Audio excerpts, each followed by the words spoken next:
You're listening to Civic Media. You can tune into any of our live shows on any radio station across the state with the Civic Media app. Find us in your phone's app store and listen anytime, anywhere. This is your WISS Daily News Roundup for Oshkosh Air Support, 98.3 FM and 1100 AM. For 98.3 and 96.5 WISS News, I'm Lisa Hale. It's here. Even though planes have been flying in all weekend, today marks the official start of EAA Air Venture. The week-long fly-in convention draws aviation enthusiasts from all around the world and is expected to draw more than 600,000 visitors to the area this week. A study by UW Oshkosh shows EAA contributes $257 million in economic impact for the five-county Fox Valley region and $117 million in economic impact for Oshkosh alone.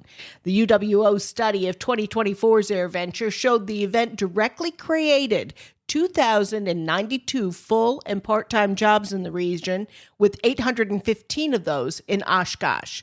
EAA Air Venture runs through July 27th.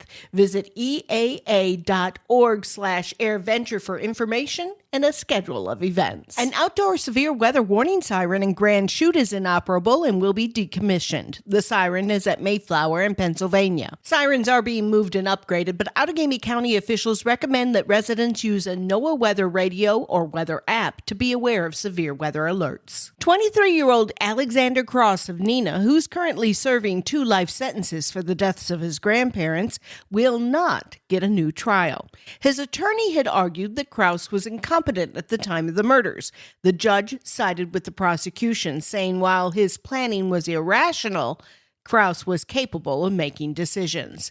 Krause was convicted on 2 counts of first-degree intentional homicide in 2022 for the deaths of his parents in Little Chute in 2019. A 19-year-old who led police in a high-speed chase through downtown Fond du Lac pleaded guilty to 25 counts against her Friday. Caitlin Ray is charged with 9 counts of recklessly endangering safety, several operating while intoxicated causing injury counts, felony bail jumping, and several drug possession charges. Ray allegedly was clocked doing over 80 miles per hour through downtown Fond du Lac, crashed into 8 vehicles, and injured 5 people in the May 30th incident. Neenah Menasha Fire Rescue gets $200,000 to expand its training facilities. The money is included in Wisconsin's recently passed biennial budget. Plans called for building a new training tower and converting the existing tower into a dedicated fire investigation training prop. Construction on the expansion of Station 31 on Breezewood is additionally funded by Winnebago County and the cities of Menasha and Neenah. Many departments in the Fox Valley use these training grounds. One of the most at-risk groups for suicide no longer has access to specialized services. Joanne Krulotz reports. Thursday marked the day LGBTQ plus Wisconsin youth lost access to specialized services on the Suicide and Crisis Prevention Hotline.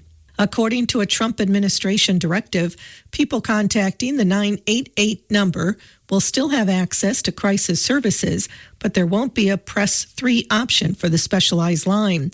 Family Services, which administers the 988 hotline for Wisconsin, calls that deeply concerning because LGBTQ individuals, especially youth, are among the most at risk for suicide.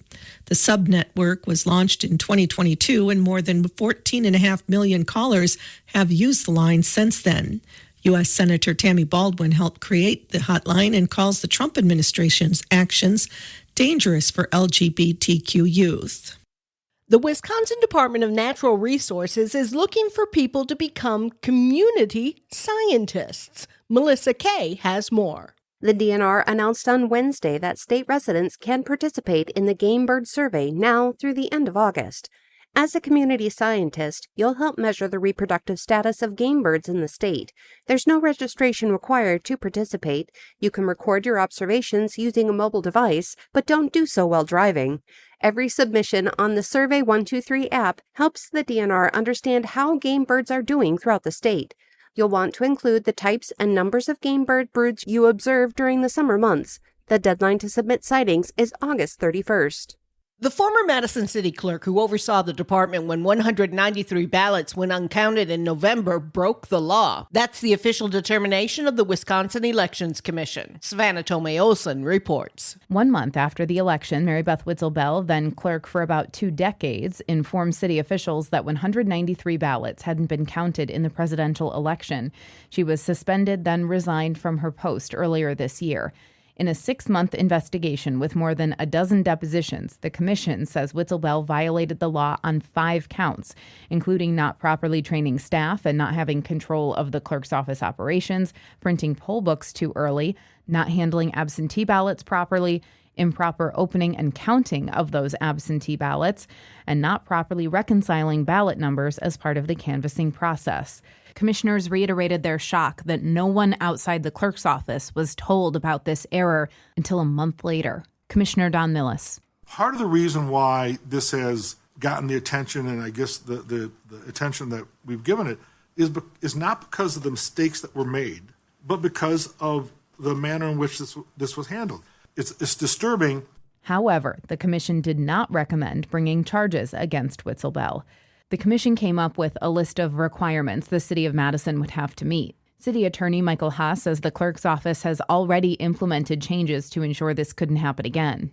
Now Madison city officials will get to give their input before these requirements are adopted by the Wisconsin Elections Commission.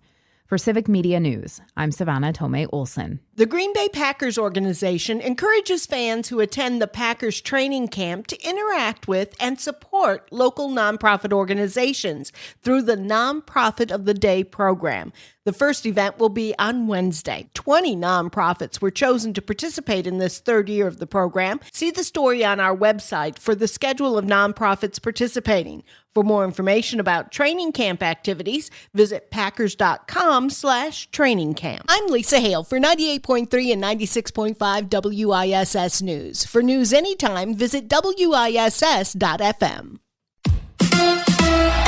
The Brewers head to Seattle. Hi, I'm Mike Clemens with sports. Baseball tonight. The Brewers opening a 3-game series against the Mariners at T-Mobile Park. The Brewers with a 6-5 win yesterday on the road against the Los Angeles Dodgers. Manager Pat Murphy pleased with catcher Eric Haas and shortstop Joey Ortiz. It felt good that we kept grinding at bats out. They know how they have to play. And, Eric Haas, he doesn't get to play very much, getting a big RBI with 2 outs. Ortiz, what can you say about the way the guy played defense? The Brewers have now won 10 in a row. NFL Packers reporting to Green Bay for the start of Wednesday's first day of practice. Linebacker Quay Walker, physically unable to perform. He's been dealing with that ankle injury at the end of last season. Hard to say. I think I just do too much thinking, to be honest with you, instead of just going out there and just play. Half is making me think, whatever the case may be, it just be me trying to do everything right instead of just lining up and just playing. I can be a real productive player. That's Packers linebacker Quay Walker with Sports on Mike Clemens.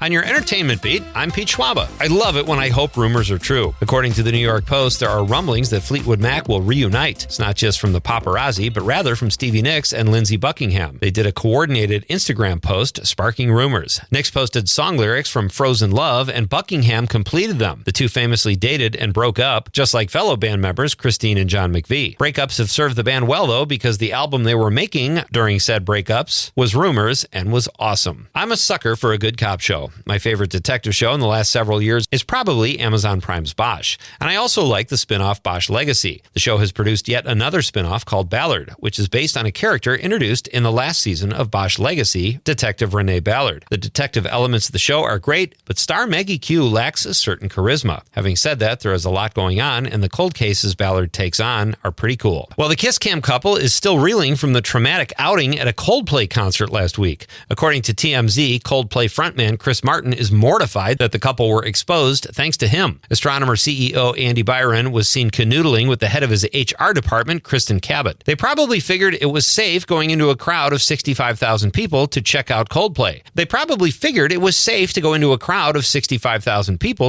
Coldplay's record-breaking Music of the Spheres tour that actually started back in 2022, when Byron and Cabot were probably still just flirting. Many think Byron will resign or be forced out of his position, and as for Cabot, if she remains in HR, she'll have to get used to people laughing when they're called into her office to be scolded. Follow the money, and it might lead you to why The Late Show with Stephen Colbert was canceled after 11 seasons. Maybe. CBS insists it's for financial reasons. Some think there are political motives, or that it's due to the Paramount Skydance Studios merger. Either way, one of the funniest guys on TV will no longer be occupying David Letterman's old chair. Colbert addressed the firing to the studio audience on Thursday night and said he has not been replaced, but The Late Show is just going away. Colbert's first show was September 8th, 2015, and his last will be in May of 2026. Damn shame. Speaking of the Paramount Skydance merger, there could possibly be another casualty, according to Jon Stewart. A longtime sometime Daily Show host, according to Variety, says he honestly does not know what the future holds for the show. Pretty sure it's only like 3 people who own everything now, and I'm not one of them. Stewart added that Comedy Central without the Daily Show is like Muzak. For more showbiz fun, tune in to Nightlight with me, Pete Schwaba, weeknights from 6 to 8 p.m. on the Civic Media Radio Network. Mostly sunny today with a high in the mid to upper 70s this afternoon. Tonight, partly cloudy, will drop to the low 60s for an overnight low. Tomorrow, mostly sunny. It's going to be warm and muggy with a high in the low to mid 80s with scattered thunderstorms possible by tomorrow night. I'm meteorologist Sean Cable. Right now, it's 64. That's your WISS Daily News Roundup from Civic Media. Subscribe to this podcast on Spotify, Apple, or wherever you find your podcasts. Find more news at WISS.FM. The national news cycle never stops, but it can be hard to find news about your local community. Civic Media is dedicated to providing quality local and state news coverage across Wisconsin. With the Civic Media app, you can get notifications about local stories that matter to you and your community. Find the free Civic Media app in your phone's app store and choose notifications from the menu to tell us what kind of news you want to hear about.